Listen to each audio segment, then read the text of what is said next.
Good afternoon, folks. My name is Paul Beta. I'm a principal cloud architect and strategist for Smartronix. Smartronix is one of the long-standing AWS premier partners. We do consulting services and resale and help customers adopt cloud in a structured way. And I'm very happy to see all of you here today because hopefully you're going to escape from the fine tradition that we have in the information technology world, which is always do it twice. Do it once and then do it the right way.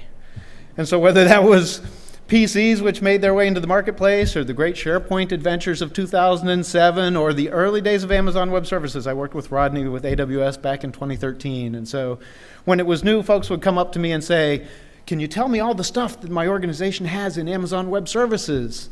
And I'd say, well, I can tell you everything you have that ends in so-and-so.com, but you have 80,000 people in your organization, and I guarantee you there are folks out there who've clicked on the beautiful orange sign-up button, put in a company credit card, and are giving you an expense report for their AWS usage that's completely outside of your visibility.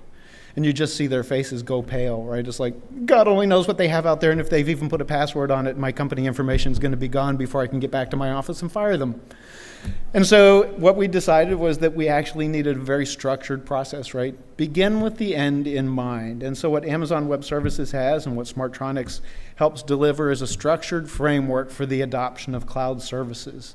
It begins with education and engagement, which makes sure that everybody's on the same page and everybody understands what cloud is and isn't. The shared security model, AWS does some, partners does some. Customer is not off the hook, right? There's the security of the cloud and security in the cloud. And then organizing a business's processes so that they have a security structure. They have role division. They're able to assign permissions in such a way that they're auditable and they know who's done what and who's allowed to do what and who's not allowed to do what. That depending on what it is that they want out of it. Do they want really fine-grained audit? Do they want cost chargeback for organizations that are using AWS time? Do they not care about chargeback? Does this need to integrate with their ERP systems? What are the dependencies that all this data that AWS generates, whether it comes out of CloudTrail or whether it comes out of billing reports, where does all that information go? And so if you start with the end in mind and you establish an organizational culture and organizational policies that enable in a way that empowers people, right? We don't want people waiting 6 hours, 6 days, or 6 weeks for an EC2 instance the way they used to wait for a VMware instance. You can still provide that level of service, near instantaneous, self-service, with the ability to do what it is that they need to do in a way that's secure, in a way that's governable, in a way that's efficient, and in a way that's agile, in a way that you can control the environment. And so that's what Rodney and Allison are here to talk to you about today, about that organizational and cultural change, which ideally happens before you have a proliferation of uncontrolled, insecure, unregulated, uninstrumented workloads out in the cloud, which puts organizations at risk and compromises the efficiency. So, Mr. Rodney Grilly, please come up. Thank you, Paul, as always. Great to see you again, man. All right, everyone, how are you doing? How many people were here at 8:45 this morning with me? With me? Some? Okay, great. Thanks for hanging in all day. This is the migration track room for the day, and I kicked it off this morning, and now I'm going to close it out with what organizational and governance changes you need to make in order to prepare for a migration to AWS. So last year I had a 2-part series, and this year we expanded it even further into a 5-part series. So this morning I covered my CIO says that we're going all in and migrating to AWS. Now what? Because we're trying to set across this set of sessions the activities that you need to do to prepare and ensure that you're ready to migrate prior to agreeing to execute long-term migration plans. So it's very important to plan well and experiment early, and that's what these sessions, if you've gone to any of them today, have been meant to tell you. All these are going to be up within a week on YouTube as well as SlideShare, so you'll have access to it as well.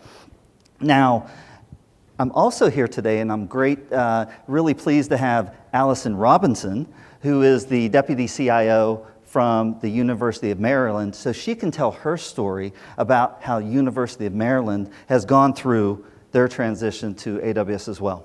But before that, if you were in my session this morning, don't answer. What is this a picture of? Anybody? Mount Everest. Why is Mount Everest important?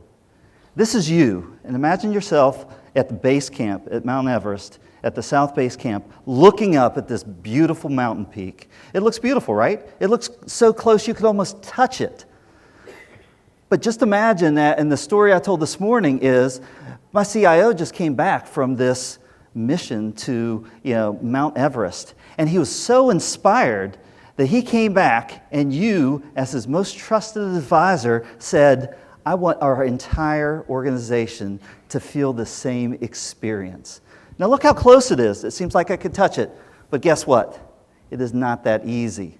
So based on that, you start to plan and figure out how you are going to take the organization. And this isn't just a little organization. You have people all over the world that you need to get into the right locations. You need to learn how to move. You need to learn how to be able to achieve the summit, not just once, but multiple times. And when I look at this simple mental model, this is what we use to identify today where customers are.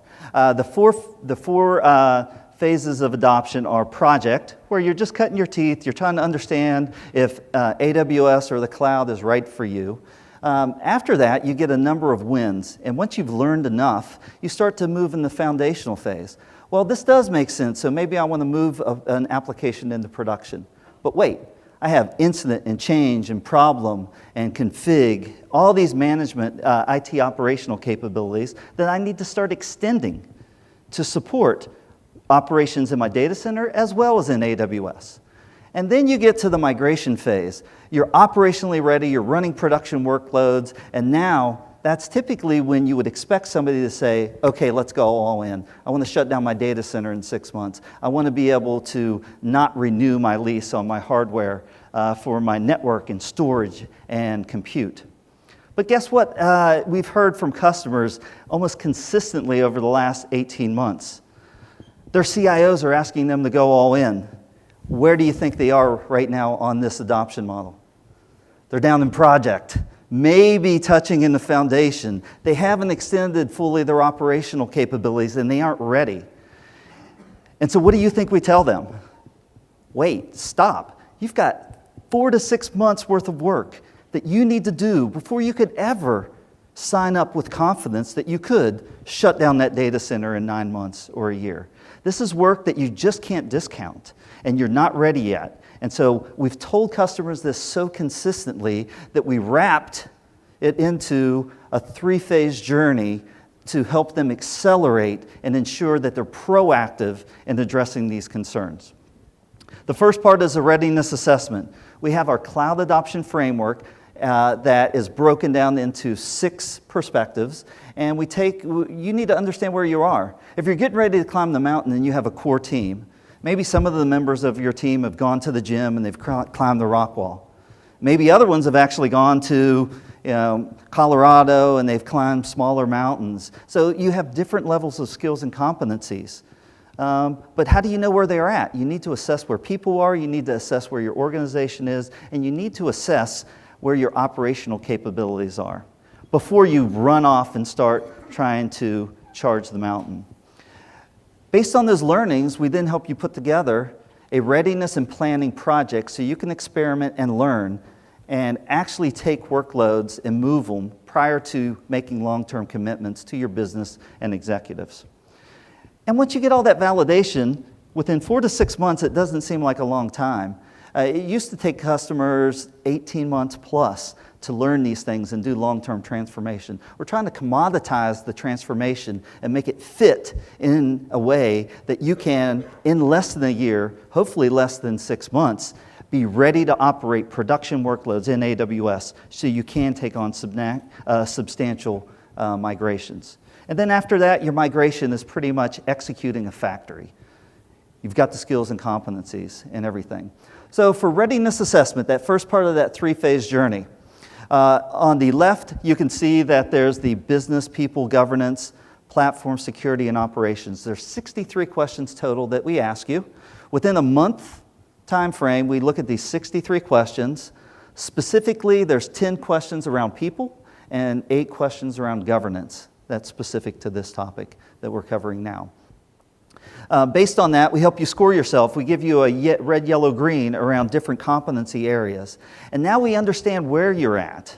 And then we can use this to feed a readiness and planning project scope.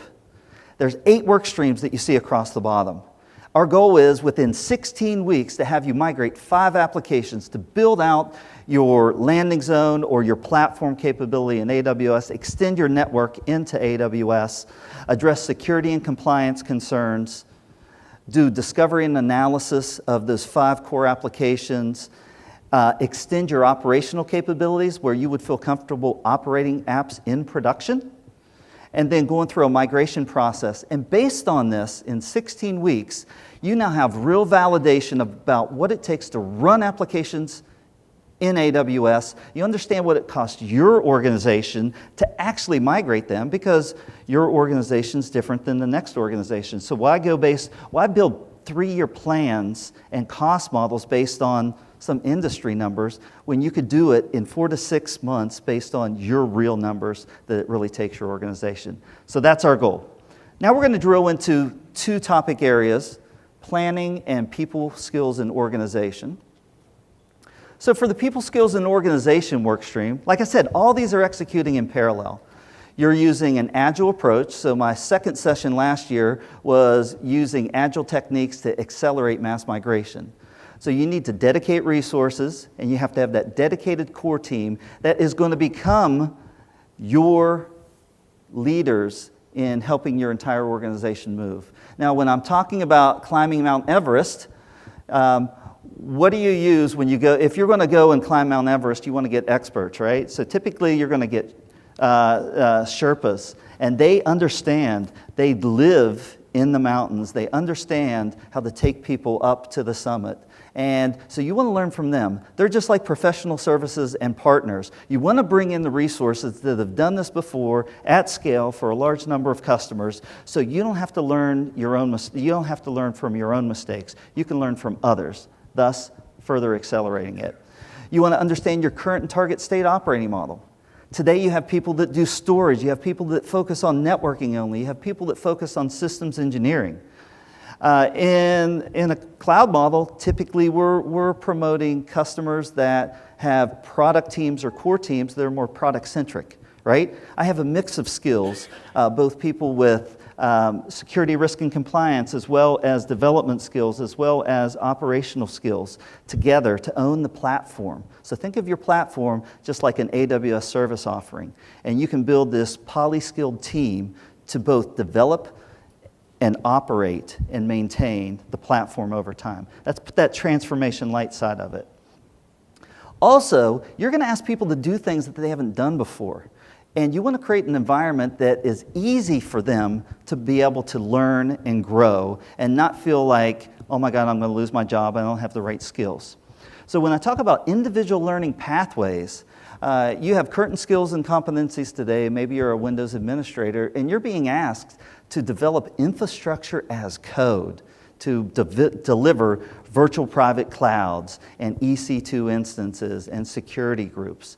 That scares people, but that's why you have to work with them. You need to understand at the individual level, not the organization level. You need to look at individuals, understand what they're doing today, what you're asking them to do tomorrow, and then help them build a custom learning pathway that you can guarantee their success. Because your success is going to depend on the success of each individual in your organization that you bring along successfully. Without the team, you can't deliver on your outcomes that you're trying to achieve. And then you want that safe environment where they can gain experience. It's not about sending people to AWS architecture training only. It's giving them a set of activities and giving them learning in line with the activities that you're going to ask them to do.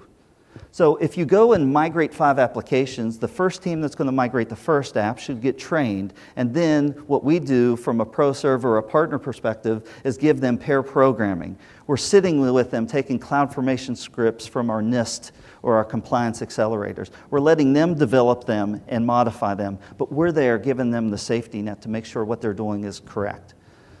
That's very important. They can then use that to quickly establish their landing zone, extending their operational capabilities, and then actually executing runbooks for migrating apps. So many people ask, and so I wanted to touch on this quickly. So this IT transformation stuff, how does this apply? Where do we learn about it? And so what I quickly pull up is a set of books on lean thinking. How many people here have read The Phoenix Project? All right, that's pretty good. It's probably gotten the most penetration of any common books lately. But The Phoenix Project is a Socratic novel, but it's really based on Eli Goldratt's book, The Goal, from the late 80s. And based on that, if you read The Phoenix Project, you understand, and you can really understand different actors or characters in the book with people that you worked with before. But that doesn't tell you how to start evolving and changing and applying those techniques. So then there's books like, if I was going to read any of these books in order, I would read The Phoenix Project to understand the context and scope of the challenges. But then I would read Jez Humble from ThoughtWorks, he used to be from ThoughtWorks, now he's from Puppet Labs, Lean Enterprise, which tells you how to take these lean techniques of the Toyota method and others and apply them at enterprise scale so you can actually achieve those outcomes within your organization. And then the DevOps Handbook would be the third one that I would read, and that's both by Gene Kim, who wrote The Phoenix Project, and Jez Humble, who wrote Lean Enterprise. And that was the prescriptive guide to apply DevOps techniques that you read about in The Phoenix Project within your organization. Now, if you care more about developing innovative products, then you can read Eric Ries's books, The Lean Startup, which talks about using MVPs to develop products and learning and experimentation. And then he recently came out with The Leader's Guide to Adopting Lean Startup at Scale. Those are great books as well. So great ways to learn and understand this, and then you can almost directly start applying these back to your organization. So next, we're still in the reading and planning, that middle phase. And now I'm going to drill into a little bit about planning and governance. As I said earlier, you want to take an iterative approach. You don't want a 4 to 6 month project plan. You want to be able to have backlogs across each of those 8 work streams that I talked about. And then you're going to start executing because you don't know how quickly your organization is going to be able to execute. So using an agile project management capability, you want to either, if you have it today, or you want to bring in Scrum Masters, or you want to bring in people that can help you, if you're more traditional PMP based, how to execute a more agile project management capability. Program communications plan is also critical.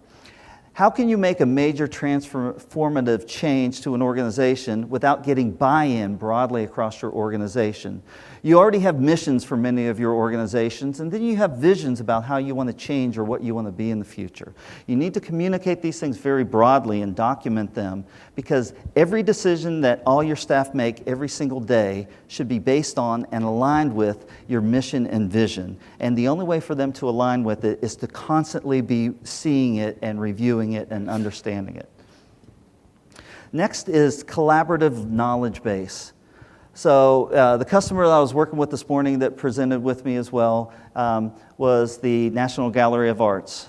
Within 15 days, we were working with them on an engagement, and they had already had 20 to 30 run books developed. So we work with them, we make decisions about how many accounts they need in their AWS account strategy, how their virtual private cloud should be connected back to their data center, and then we were giving them generic run books that they would modify and customize. We were using a collaborative central knowledge base to document all this information, and this became their knowledge store for everything that they were learning.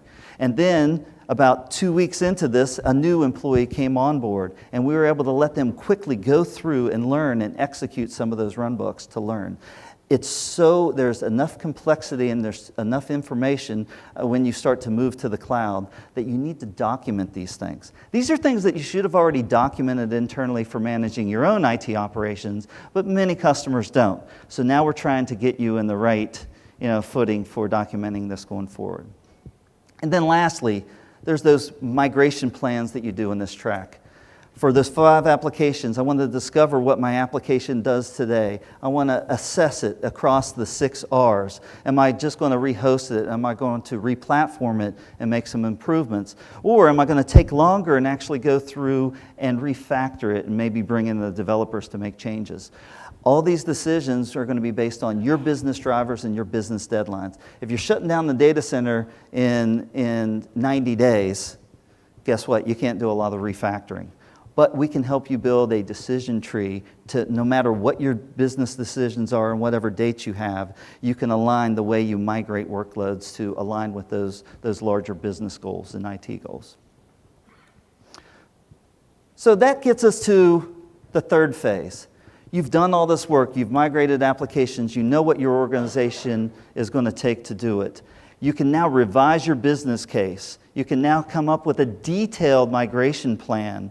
And this is the Sherpa capital in Namche, Nepal. And this is where you want to be. Before you take on your large migration, you already want to have a foothold there. You want to be one of the natives. You don't want to rely as much on AWS, professional services, and others if you're trying to operate this yourself. You want to be able to be the experts. So then you're the Sherpas that can then go and take the next set of teams within your organization to their destination.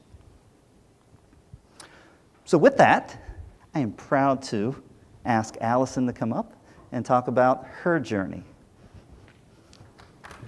Thank you. Yep, I am. Well, hello.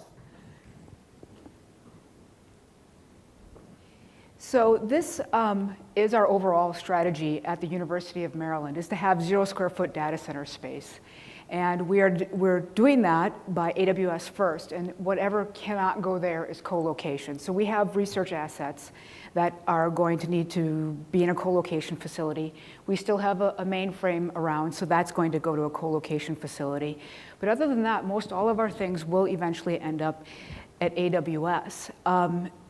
This started, I had some people on staff, I had very recently, several years ago, inherited the infrastructure group. And they had come to me and said, you know, this AWS is pretty neat. Do you think we could do something there? And at the time, the institution had not been invested much in anything as a service, but our faculty had selected a new learning management system that was hosted. So a door was open and an opportunity presented itself.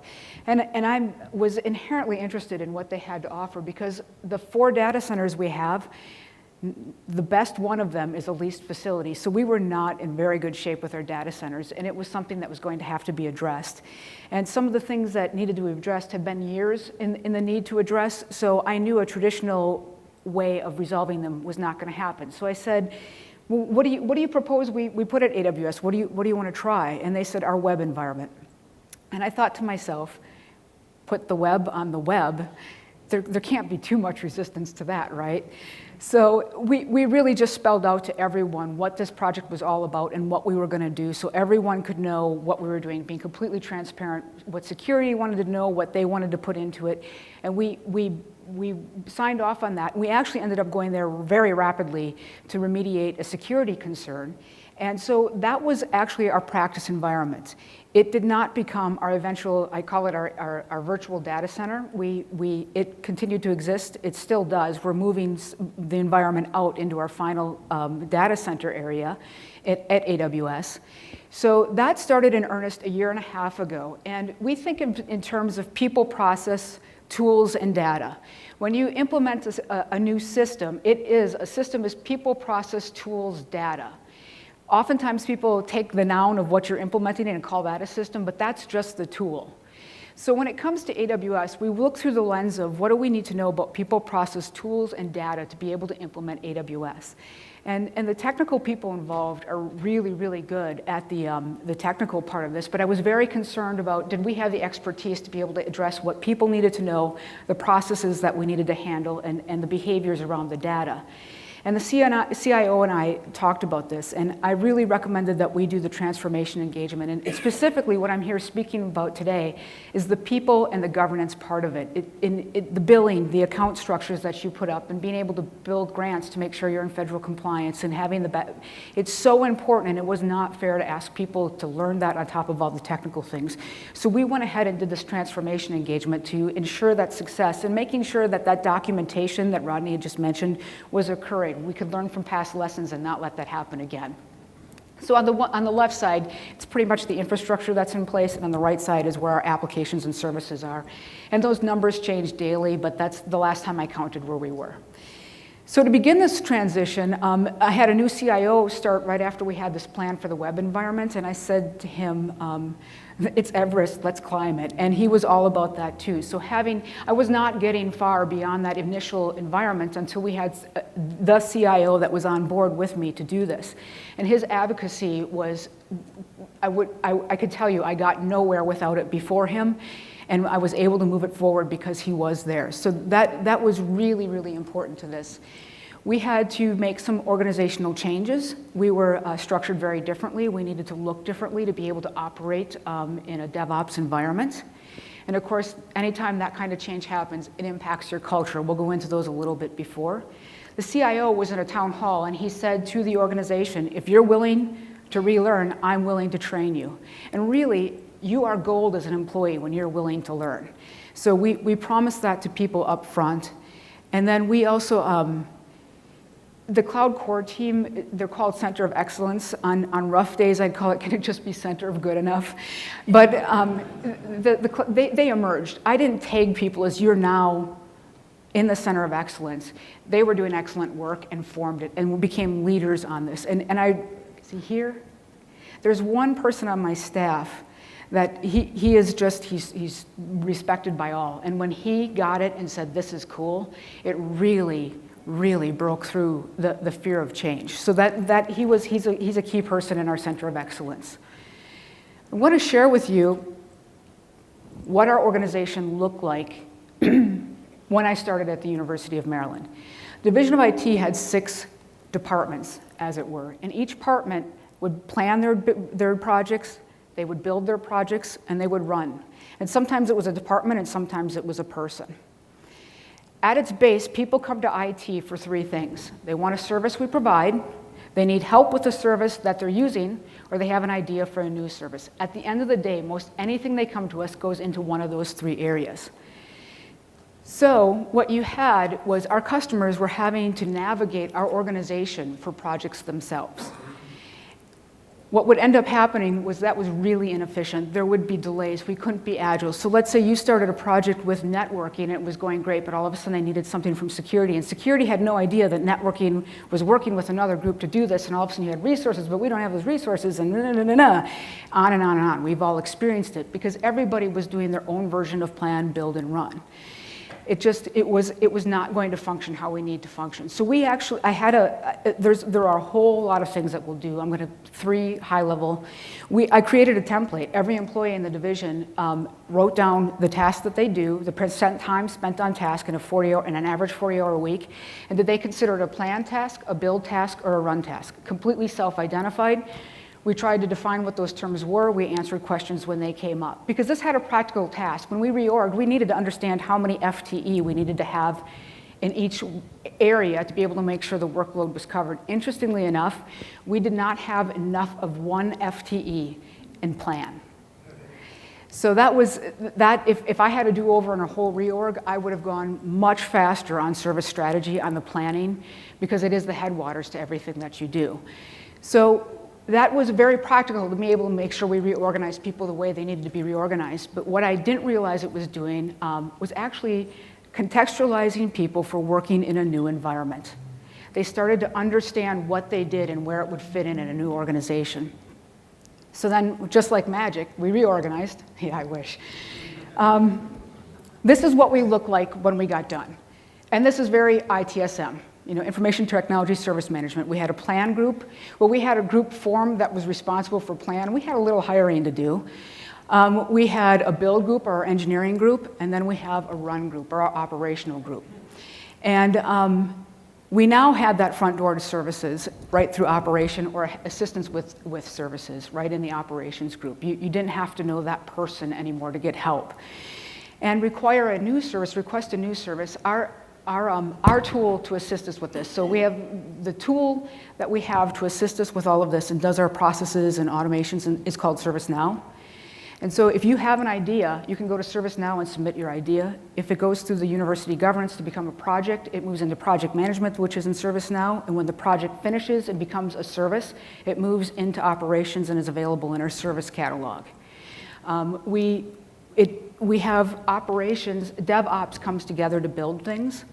And something moves into production when operations says it's ready. So when a run book is written up, it goes to an operational service review committee to say, yes, we can now support this, and then it goes into production. And that's all done within the same, it's a consistent process, all done in the same tool. One of the things that we did in our transformation engagement, you'd seen just a little snip of it in Rodney's slide, is there was this RACI Matrix. I saw this and I thought, oh, the guys are not gonna like this. You should see how long it is. It's all the tasks that need to be done in an environment. The role is on the left-hand side, then the activity, and then those names. That first one is mine. See how there's nothing there? I'm like, so far, this is going great. But it started listing who is responsible, accountable for all these different tasks in the organization. And I thought this was going to be tedious and pretty not well received. But in the end, the feedback was, this was great. What it did is it prevented drop balls where somebody assumed that somebody else in the organization was already taking care of this, or an argument, this is mine, no, this is mine. It really made it clear who was responsible for doing what. So it was a great activity, something we wouldn't have known the level of detail to even know to figure out who should be responsible for this. We had the hosting and sourcing matrix. This has been really, really interesting. If I have a researcher that has a petabyte of storage and they want to put it in S3, it's more affordable to stay local. But if they can put it in Glacier, I can't compete. So we started being able to understand those things. We were able, as the ArcGIS software is really, really popular in research, and around Christmas time, we had someone who had a grant who needed an environment, and our director of research had estimated to bring that environment up on campus traditionally with all the equipment you need for the life of grant, the building it, all those kind of things. It would have taken about 6 months and $250,000. We had built an AMI for the whole Esri, and now it's to a click of a button. If data comes back from the field and you need to scale up to process, you just threw it at that. So it was not going to be, it might have only been $150,000 or $170,000 now to run at Amazon, but that kind of money gets you a GA, it gets you some more equipment. It can make a bigger research pool of whatever you're studying. It has some really big differences. So we now have some data through what we've done with the governance to be able to share with researchers and give them options for how they would spend their dollars and where they would host their research. I have a couple things that in the process of this that we learned is really start early with procurement and with your legal. Legal is going to look at contracts and those kind of things, but the questions are going to come up, well, who owns the data? Who can access it? How do we get it back? What if scenarios? How you procure Amazon as an operating expense rather than capital, how you can procure from the marketplace. These are not constructs that our procurement rules know really how to deal with. So we had to do a lot of talking and a lot of back and forth, and I feel my procurement people and general counsel had to become more IT than they probably wanted to. But I started early, and I didn't make it a pressure cooker for them to come through to deliver on contracts, and it really proved to be really helpful to be able to get this environment up and going, because the transformation engagement to now is getting to be a year and a quarter, and we really were able to move quite well once things got put in place for them to work with us. The unified leadership team, so I talked about executive sponsorship at the beginning. You're going nowhere without executive sponsorship, period. You're not going to sustain it if you don't have buy-in from your leadership team. So if you think of DevOps, if you have your operational infrastructure group that's on board, you have your platforms engineering group that's on board, but software development really doesn't think you're not going anywhere. It takes everyone. It really is DevOps. So a unified leadership team is what's going to sustain it. And that's really, really important to make sure that those leaders are on board with what you're doing. Rodney had said something about people being worried about what does this mean to their future and this change. We had done other things. We found one of the things we had a problem doing was moving as an organization on the highest priorities. So what we had done is we had redone our review process, that every quarter we as a leadership team came together and we threw on the board everything we thought needed to get done within that quarter, everything. By the end of the session, we'd get down to the 3 to 5 most important things that needed to get done that quarter. And that became, if you've heard of you put in the rock, then the stones, then the sand. Well, there are rocks. Everything else comes in around them. They're number one priority. So at the beginning of a quarter, we'd put what someone was going to do towards that rock, that quarter. So since we've started with AWS has been a rock every quarter. It's just a matter of the scope of what will get done towards AWS at that point in time. And so we had everybody I described it to the organization. If at 1 o'clock you have a meeting for a rock, and at 1 o'clock you have a meeting for something else, and you're wondering which one do you go to, you go to the meeting for the rock. So those highest important things are getting done each quarter, and it makes us go forward. Doing that process of just making sure the organization could move forward, and because it tapped back into the review process, you're trying to fire everyone. We started a really big student employee program. We've got some really great students, and they're cheap labor. You should try them. They're great. And of course, when we were hiring all these students, we're up to about 250 student employees now. We're trying to fire everyone. We're going to AWS. Why? Because we're trying to fire everyone. You just have to get through it. You just have to keep talking. You just have to keep saying, no, you're willing to learn. I'm willing to keep you. Where is this work going? That was my biggest question back to people saying, you're trying to fire us all. I said, oh, really? Who's going to do all this work? So I can tell you that 3 years later, I'm not really hearing that anymore. Rest assured, I've kept them plenty busy, so I don't hear that as much. And then the learning to use the AWS tools, we had a very candid conversation. It sounded something like, I lost my patience. And someone had said, this old technology, I think I can make it work at AWS. And I said, no, if I find it there, somebody's in a lot of trouble. So it really got people's attention because I was pretty insistent that it was going to be a problem if I found out this was in the environment. So people kind of decided, okay, we better figure out what this is all about. She seems a little serious about that. And so when they learned the tools and figured out why, that it's not just about the cost savings of not having a server in a room, it's about the tools that allow you to be agile, and they got it, this got much easier. But it was a hurdle we had to clear at first. People were just thinking in terms of forklifting, and there is no long-term benefit to forklifting. Sometimes you have to do it. I know another university that has created essentially a quarantine, and when they have to forklift, it goes into quarantine, but quarantine never lives. You move out from there, and necessary equipment's dying, or whatever the case may be. That's how they're handling it. But I didn't even really do that with Maryland. We try not to do that at all. When we move it over, it's there to stay. So this has been our trip to Amazon Web Services, and it's been, I could say this now because it's like 3 years later and I'm not as tired anymore. It's been great. It's been really exciting. It's been fun to build. I love the ability to build. I love working with people to figure out how to meet their needs with technology. It's the people that energize me, but it's really fun to have these tools and do new and different. So we've really enjoyed it, and it really is saving us from some really hard decisions with our data center. We're just going to leave them. Thank you.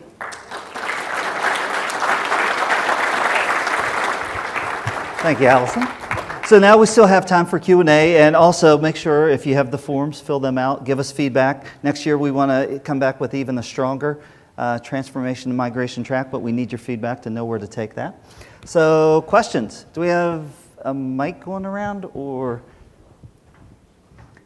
I guess not. Yes?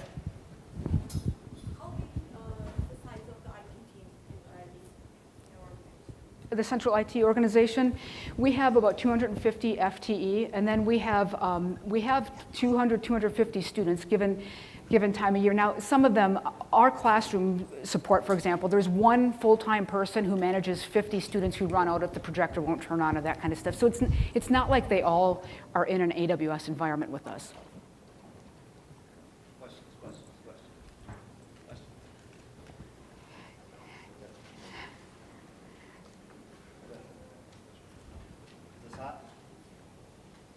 Now it is?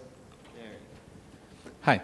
Hi. One of the lessons learned was work with legal. Specifically, what challenges there were with the legal part to realize this project? So there is very little context for a cloud environment. Previous to this, we had our learning management system that is a hosted environment, but the legal terms for software as a service look very different from infrastructure as a service. So it's really working through those things and what does this mean, and they're trying to identify any risks to the institution and make sure there's language around it or that it gets redlined. I come from a country where there is no legislation about this issue, so it's not forbidden, but it's not very clear to be accepted. So it can raise some controversy. Like data in the cloud, should we? Well, the law says nothing, but should we? That's the conflict that we have in our country, and I wanted to know if that experience is similar to you. So if you didn't hear what he said, he doesn't have, he's saying that there's, in his country, there's not laws that are clear about this, and that there remains a debate of should the data go to the cloud or should it not. And that's not dissimilar from here as far as the debate of cloud or not cloud. I had gone to AWS reInvent, and when Intuit announced that they were going to AWS, I'm like, well, all our social security numbers are there now. Why not go forward? You have to, what it is about is risk and assumption of risk. So that's the conversation. What risk do you assume by putting this data there? And maybe you start with something that isn't perceived as risky in terms of data and build up your competency with securing it in the cloud. But there is no doubt anymore that it can be secured in the cloud, and it's a matter of learning the tools and getting the support to make sure that you're confident that that is secure for what you're doing. And I would like to add to that. Every vertical that we have within AWS it has similar challenges, whether it's Department of Defense or intelligence agencies, or if you're dealing with criminal justice information or dealing with HIPAA or PCI.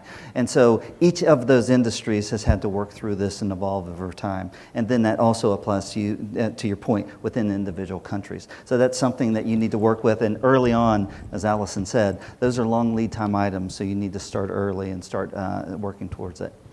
Thank you. Next question. Yeah, how much funding have you saved? You talked about cost avoidance or cost efficiencies, and can you elaborate on how you've done that?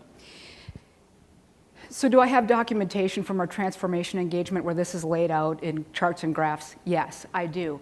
But that's eventual state. In some cases, you know, the engagement itself was an investment that if you wanted to look at the bottom line, it cost against us. But in time, it takes time to realize these costs. I've got a really big problem. I have a mainframe.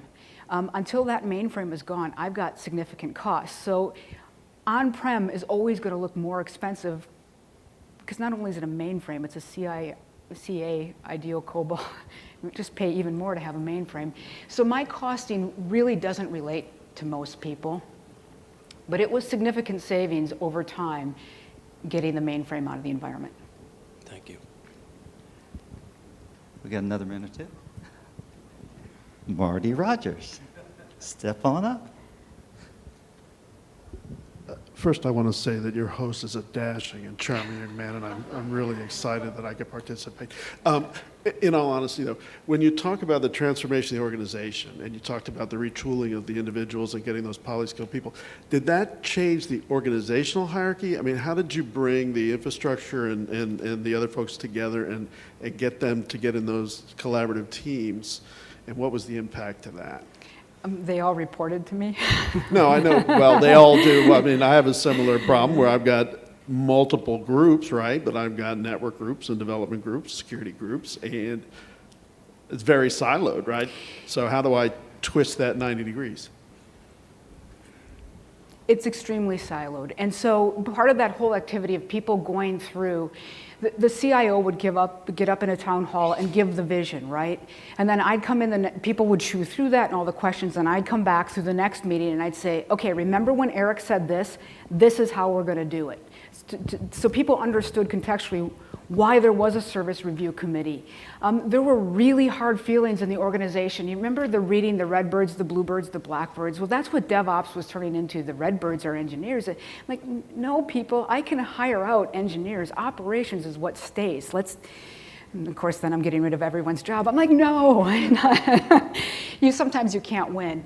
But it really took conversation after conversation and really delivering against what my word was, that is what I did.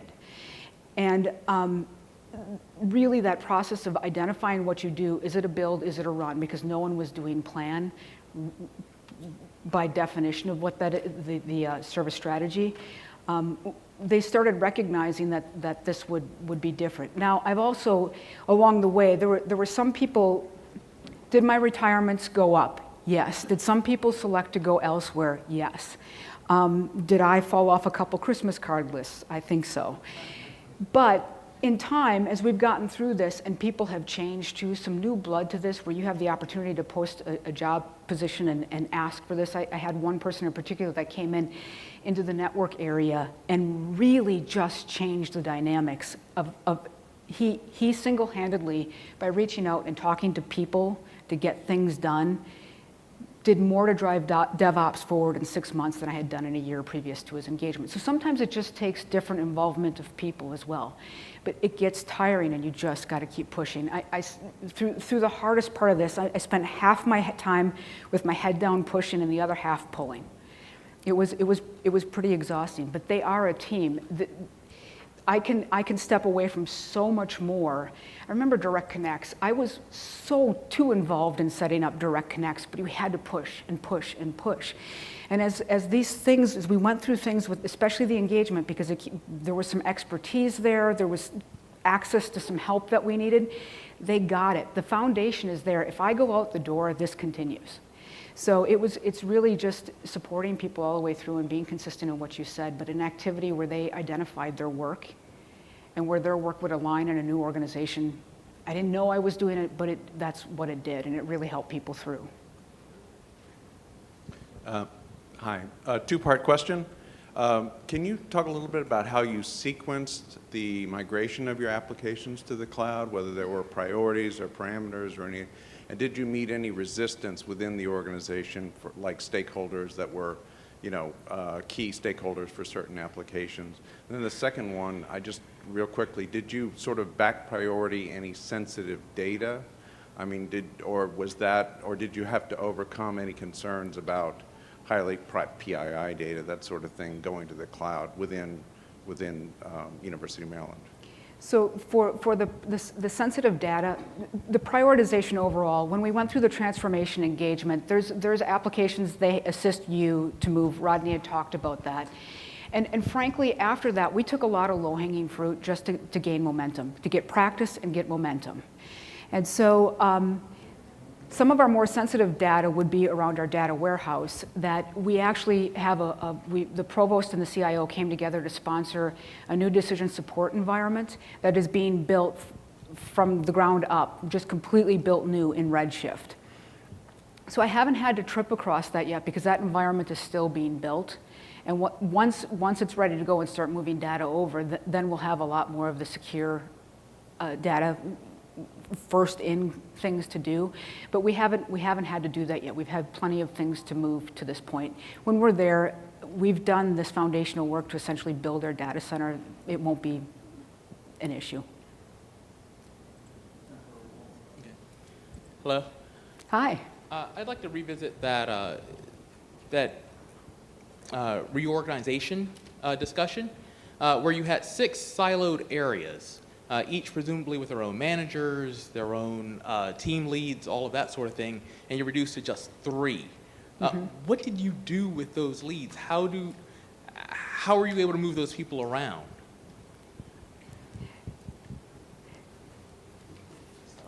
So that's not HR, just you rewrite them and there you go. But you're talking about the interpersonal of I have this and I need to let go and become something else, supporting people through that? Yeah, and just, how do you take people from those 6 and figure out which bucket they go into and still hopefully keep some of them happy? because it seems like a very difficult discussion to have with people. So DevOps essentially reports into me. And so I have someone who's essentially over the platforms, databases, all that kind of stuff, in operations, and one that's over the network operations, and then I have an engineering group where that's all combined under one person. And there's people that they fit in. I mean, it's not like you completely just blow up and there's just this mass of people under the network platform size that report in. There's still structure there. There's a platforms engineering group. There's a network engineering group. There's a unified communications networking group. So those are 3 leads that I still need in engineering. I also need a database lead. I need a system administration lead. There were still plenty of lead, but what their day-to-day focus to do had very much changed. And there were people that I almost fell over one day because we were getting very close to announcing the reorganization, and one of the managers said to me, "So can I tell my people about this?" And I'm like, "Yeah, for the last 6 months you were supposed to be telling your people about this." So I should have been more purposeful to say, this is not a secret, go out and talk this through. But for the most part, everyone had really worked with their people to help them understand where would they fall and build and run and what their role would be. And we reorganized and we repurposed, but it didn't really reduce what we needed in terms of leadership. But it wasn't me picking in a room. It was managers and directors working with their employees to find the fit for them and to advise them. Well, we don't want to stand between you and Cocktails. refreshments. Yeah. Thank you so much, and Allison, thank you so much for taking the time. This is really Appreciate it. appreciate it.